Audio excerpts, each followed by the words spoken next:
I know that I look different because I'm wearing my glasses, and I usually don't wear my glasses on my YouTube channel, but one, I feel like, give me some grace. I can barely stand up to even do my makeup. Why stand up to put my finger in my eye? Also, I don't even have contacts, so, just maybe the next video I'll go back to normal, but like, most likely not.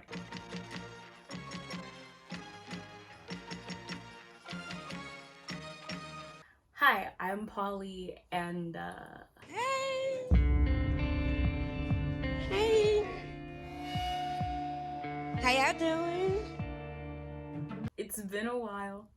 Sorry, but life happens. You know how, like, in the beginning of the year, everyone just wants to have like a fresh start, New Year's resolutions.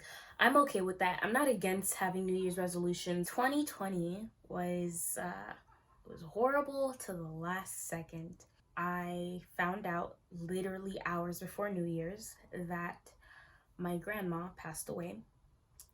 And so majority of January was mourning and coping with that. And then February came along and I was like, all right, this is when I'm going to start everything. And February was a lot of planning and a lot of me being an Aries that's very indecisive and not being able to make up my mind on anything. The end of February, trash.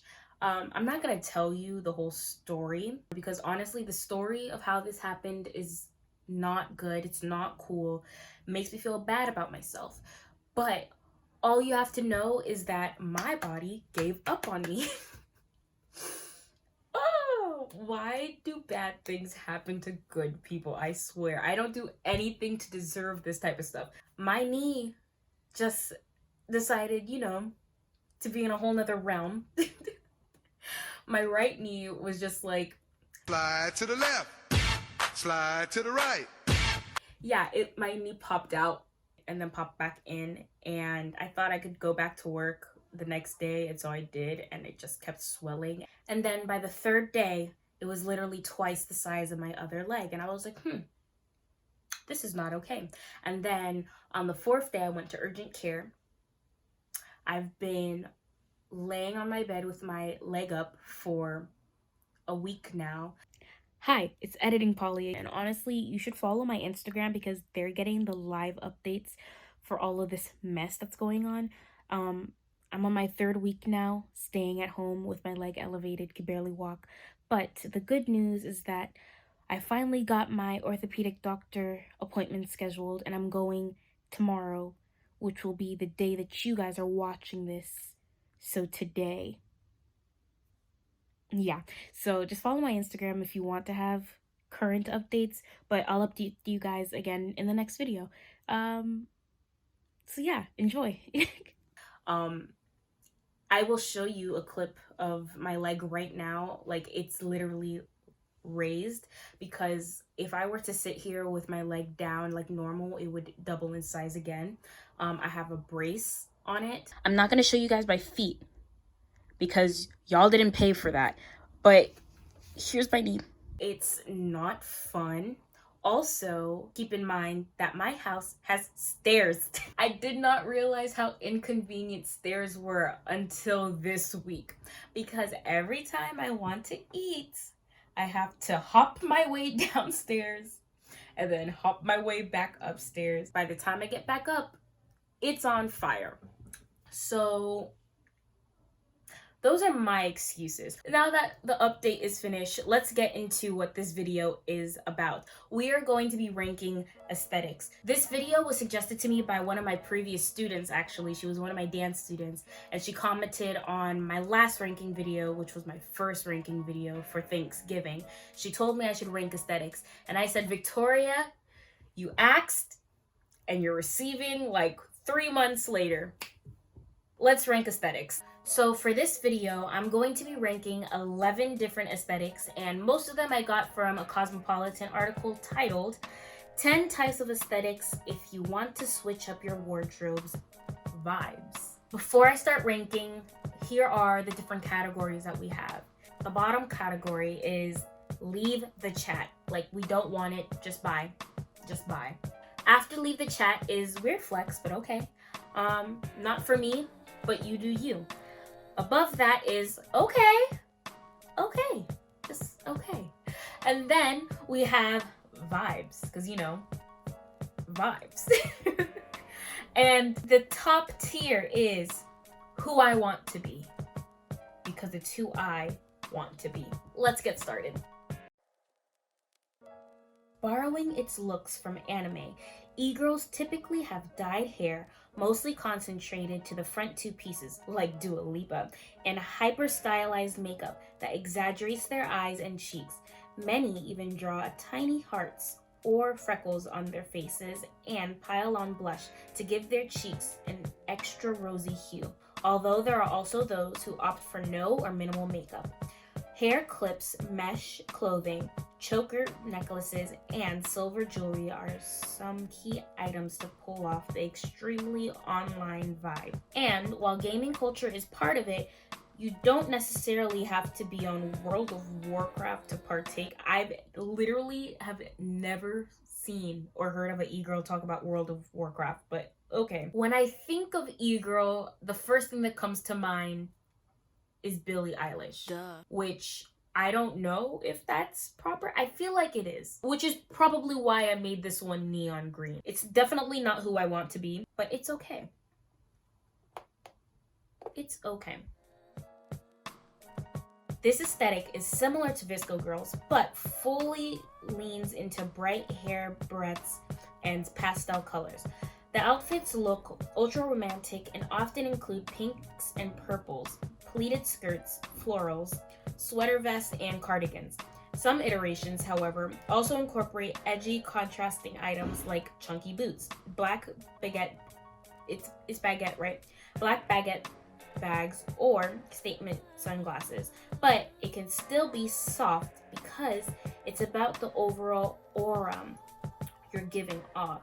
Basically just feels like the pink equivalent of the e-girl, like, kind of. I mean, I feel like you should understand this by now. I didn't preference it, but like, all of these opinions are my opinions. You don't have to agree with it. But as for myself, if I dressed up in soft girl, I would look like a toddler. Don't do that. I'm gonna put this as weird flex, but okay. It's not horrible. It doesn't need to leave, but like, not for me. The name comes from the photo editing app pronounced Visco, and important outfit ingredients are typically white sneakers or Birkenstocks, high-waisted jeans or shorts, Hydro Flask water bottle, oversized t-shirts and scrunchies, messy buns, and seashell necklaces are also part of the equation here for that effortless, low-key, and yes, somewhat basic look. Summer 2019 was definitely peak Visco Girl time. Everyone was trying to be in Visco Girl or pretending to be on YouTube. I don't really, you know, I'm here for what they stand for. You know, like saving turtles is a hobby. Turtle saving is a hobby. If you saw a Visco Girl walking out to you in the street, she just looks like she's wearing her pajamas, just a literal oversized t-shirt covering her shorts with a scrunchie in her hair. Like, it looks like you were ready for home. So for that reason, leave the chat. Like, Visco Girl is okay if you're at the beach and at your house. I don't think it's okay for everyday use, but you know, to each their own. This is that look that is made for the IG grid. A tight-fitting dress, full makeup, and designer pieces are giveaways for this aesthetic. Beauty bloggers and the Kardashian/Jenner clan are pros at channeling this vibe, as well as Lori Harvey here for her full Dior ensemble. Like, wow. When did the word instabati become a thing? I feel like I was in high school for it. I've lived majority of my developmental life knowing what a baddie is. Really makes me feel like shit. But man, do I want to be one. Like, it's like one of those things that I want to be, but also I don't think I have the stamina to actually do it. Like, I feel like if I posted an instabati picture, people would be like,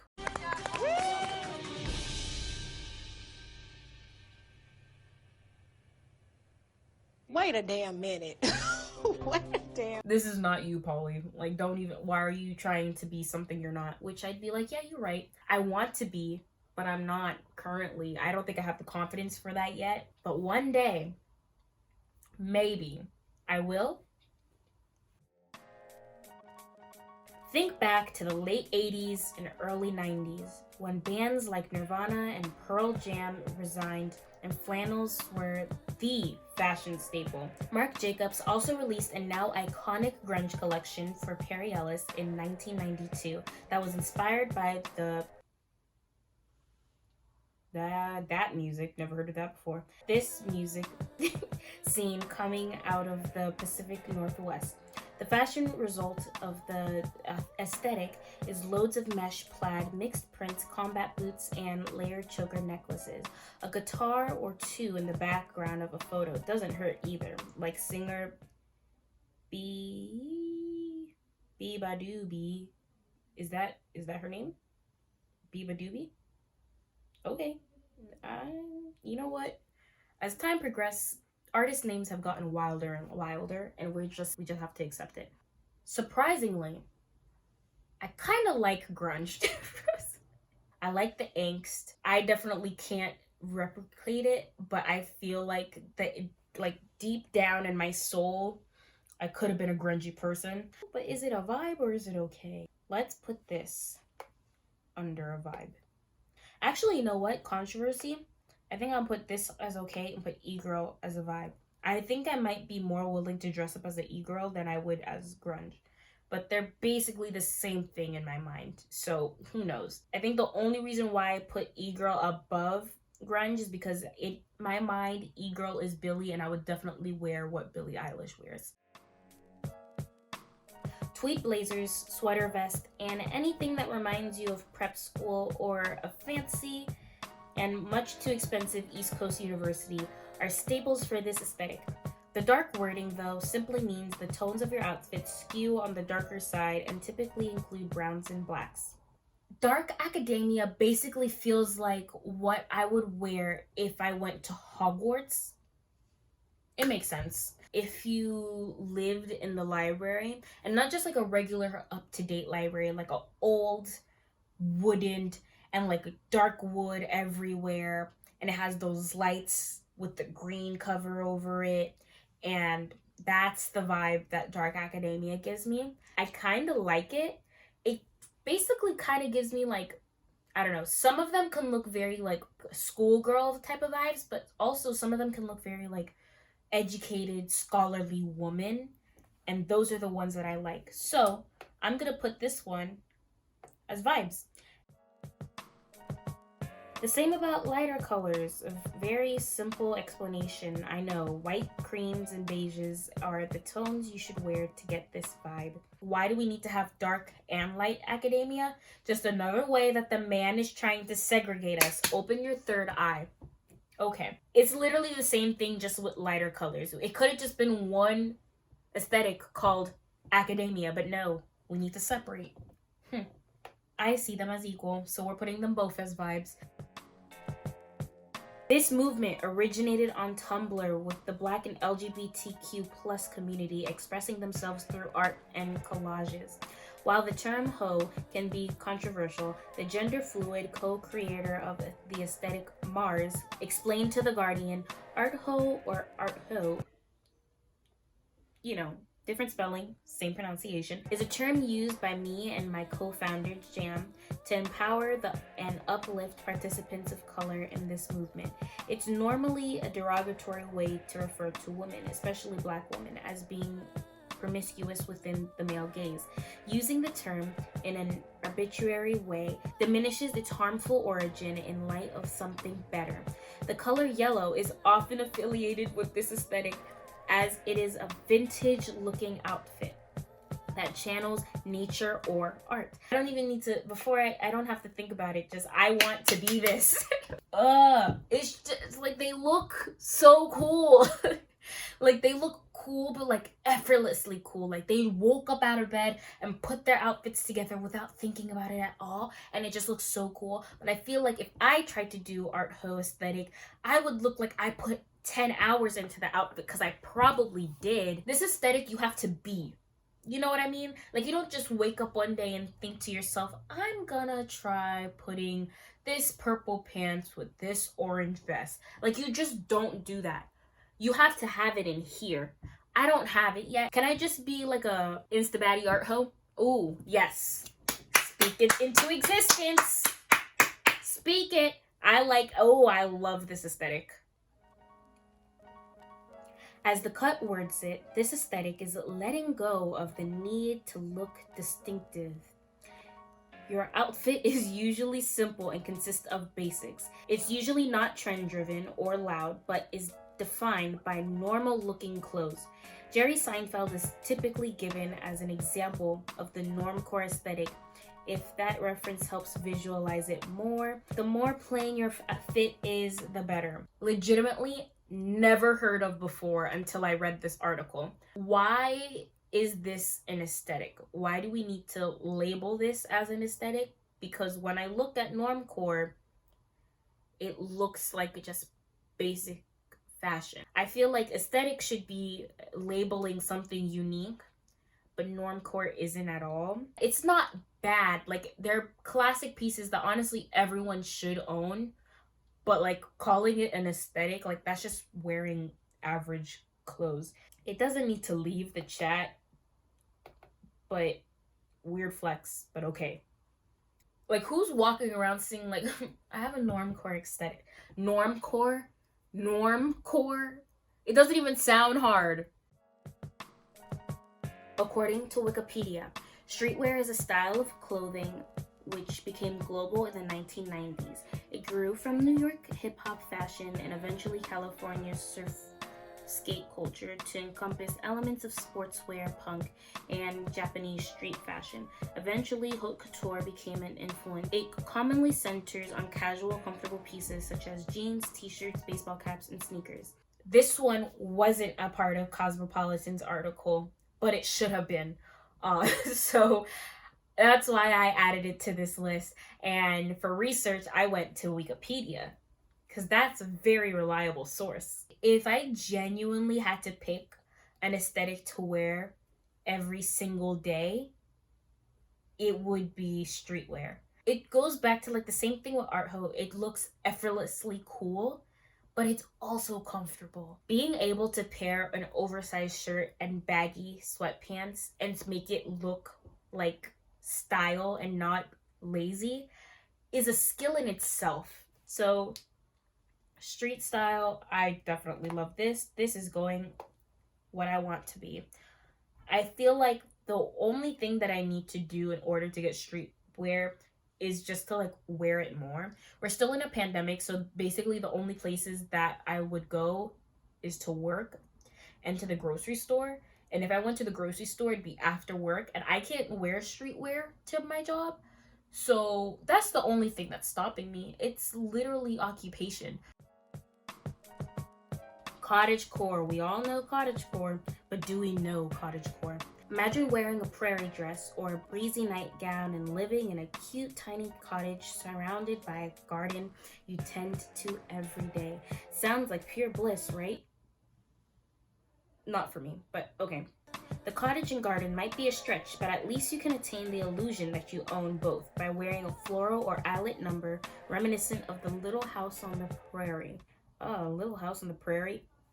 When I think cottagecore, I think Taylor Swift. I didn't listen to that album, so don't even ask me which one. I don't know, the first one. Little House of the Prairie, that's the flex that you want to have? Little House on the Prairie? That's not cute. I do really dress to my height and how I look, because I look a lot younger than I actually am, and height also plays along with that too. So because of that, I try to steer away from really girly or really young looking things. And cottagecore basically feels like that. Like they're wearing a bunch of puffy sleeves and like frills, and I stay very far away from that. The dresses look mad comfortable. I'm not even gonna lie. Like, I do have dresses that are kind of in that style. It's the puffiness of the sleeve for me. I feel like the wanting to be like a little house on the prairie, that's a weird flex, but okay. But overall, like if I saw someone wearing cottagecore walking towards me, it's okay. So, here are my final rankings. Who I want to be is a What's not clicking? What's not clicking? street baddie art hoe. As I was editing this, I realized that a better word for it would be street art baddie. All right, back to the video.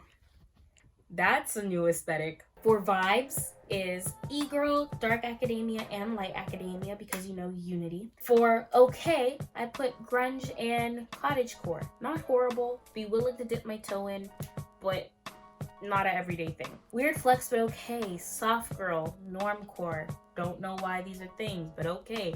And leave the chat is fiscal girl. The year of the fiscal girl is gone. We are in 2021. Can we please stop? It's done. Let it go. No Elsa. Okay. It is time to go. Thank you so much for watching this video, and you know what to do. If you love it, make sure you like it. If you want more of it, then subscribe to it. And if you don't want to miss out on it, hit the bell on it. Send me some prayers, cause I want to be able to walk again. You can leave them in the comments down below. Thank you so much for watching, and remember, shine like the star that you are, and don't let anyone dull your sparkle. Bye!